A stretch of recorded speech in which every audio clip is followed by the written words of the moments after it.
Bạn nghĩ rằng là họa sĩ thì làm việc với màu, với sắc, còn các điêu khắc gia thì làm việc với khối lõm, khối lồi.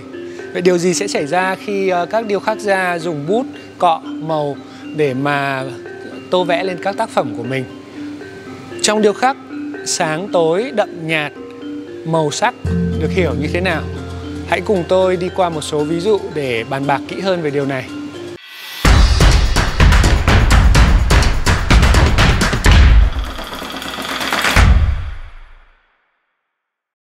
Chúng ta ít nhiều đã biết về các tác phẩm điêu khắc kinh điển của Hy Lạp, La Mã, thật thanh tao, thật tinh tế. Chúng hầu hết được tạo tác từ những chất liệu đồng nhất như đá nguyên khối, đất nung hoặc đồng.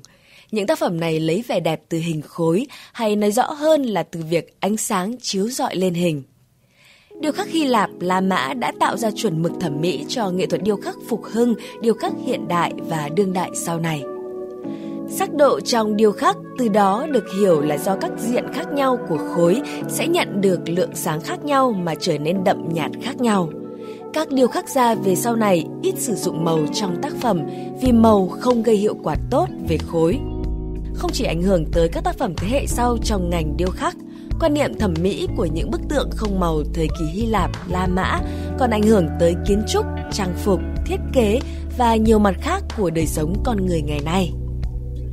Chúng ta đang ở trong triển lãm điêu khắc Hà Nội Sài Gòn bày tại VCCA cuối năm 2020 và hai bên tôi đây là hai tác phẩm của điêu khắc gia Đặng Đức Thành.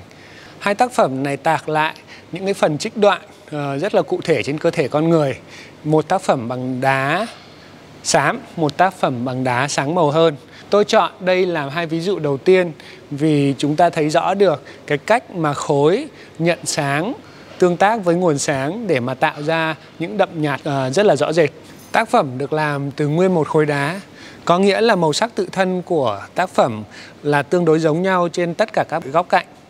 Tuy nhiên ở đây chúng ta có thấy sáng tối, đó là cách mà nguồn sáng tương tác với các cái diện khác nhau của tác phẩm. Diện nào mà vuông góc với nguồn sáng sẽ nhận được sáng nhiều hơn so với những diện mà song song hoặc khuất sáng sẽ có màu đậm hơn. Vậy ở đây đậm nhạt ở trong tác phẩm hoàn toàn là do cái cách mà diện tương tác với ánh sáng, chứ không phải là do họa sĩ dùng màu trắng hay đen để tạo nên độ đậm nhạt. Phần hông của hai tác phẩm này được xử lý theo hai cách rất là khác nhau. Ở tác phẩm bằng đá trắng, tác giả dùng các cái công cụ để tạo nhám cho các cái diện phía bên này, để những cái diện bên phía bên này có đủ độ nặng, đủ độ đậm để làm tôn lên những cái sự căng mọng của các diện ở giữa. Trong khi đó, ở tác phẩm bằng đá đen thì bản thân màu sắc của cái khối đá nó đã tạo cho những cái phần hông này đủ độ nặng, đủ độ đậm để có thể đối thoại với những cái phần phía trên. Cho nên tác giả vẫn đánh bóng như tất cả những cái diện còn lại.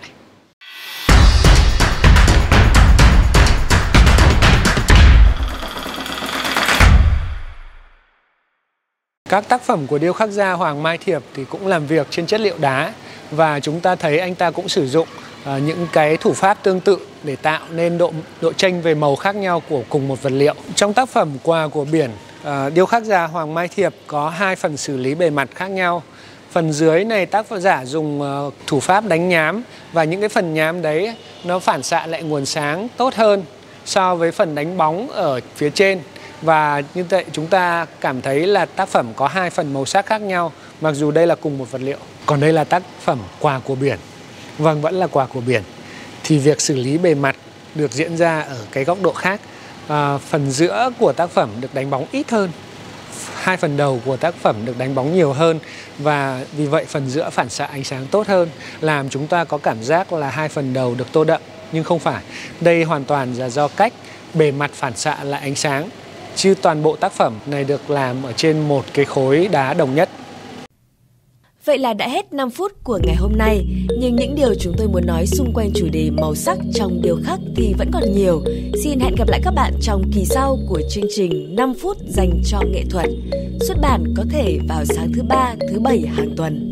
Hãy like và subscribe để nhận được thông báo mỗi khi chúng tôi có video mới. Xin cảm ơn các bạn.